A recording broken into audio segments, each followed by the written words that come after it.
Luto na naman tayo, guys. Gagawa tayo ng beef steak, Filipino style. Isang big onion lang ito. Kaya lang natin siya hanggang maluto bago natin ilagay ang beef. Itong beef ay napalambot ko na siya.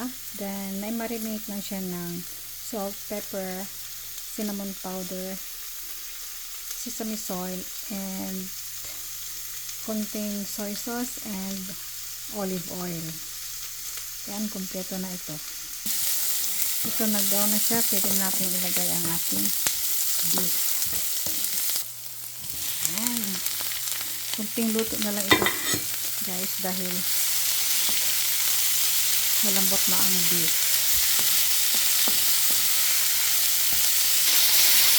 Now it's done. It's ready to serve. Kung gusto mong lagyan ng carrot or pepper, pwede.